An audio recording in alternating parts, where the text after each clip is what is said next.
There's never been a time that we've been in more trouble as a province here in Newfoundland and Labrador when we think about gender-based violence. And that's why advocates like Dan Meads want the province to officially declare it what it is, an epidemic. It's a really clear definition in Canada. Something needs to be widespread, it needs to be preventable, and it needs to be predictable. And certainly domestic violence is that all across the country, but here in Newfoundland and Labrador, maybe most especially. And that's not just the stance of the Transition House Association.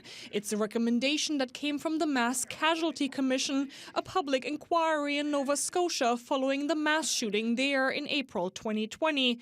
The gunman had a history of domestic violence. It said that domestic violence, intimate partner violence, is a precursor to large mass acts of violence. And if you want to stop mass violence from happening, you need to intervene earlier in the process. That official label would help prevention and get different areas working together.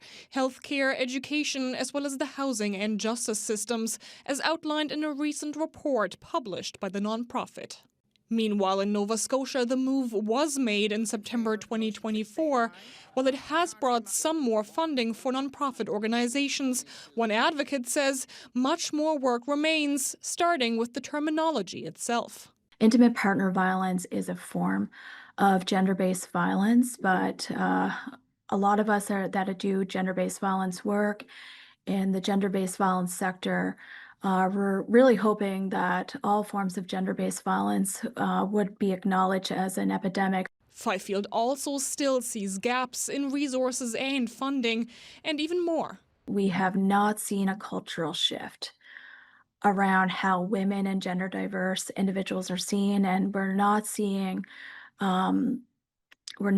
enough work being done around the early intervention and prevention work and addressing how misogyny is showing up in all of our institutions. And she wants that prevention to also include more supports for perpetrators. And there's no way of reducing violence and responding to the epidemic of gender-based violence and intimate partner violence unless we are ensuring that there is appropriate services and supports for men and boys. And the earlier we start with this, it's so important. It makes it very difficult as a person continues to go through life using violence to then start shifting those patterns. Despite much work remaining in Nova Scotia, Fifield says it's crucial that governments everywhere declare gender-based violence an epidemic, including this one.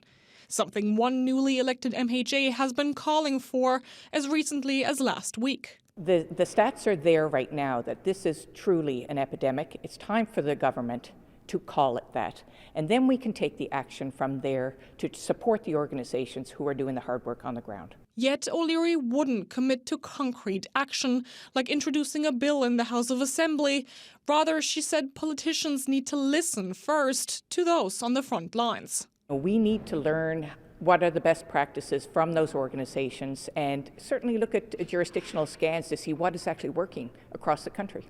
Meanwhile, Mead says for the Transition House Association, that would include stable funding, but also government addressing poverty among women, something he says the Mass Casualty Commission identified as major in fighting gender-based violence.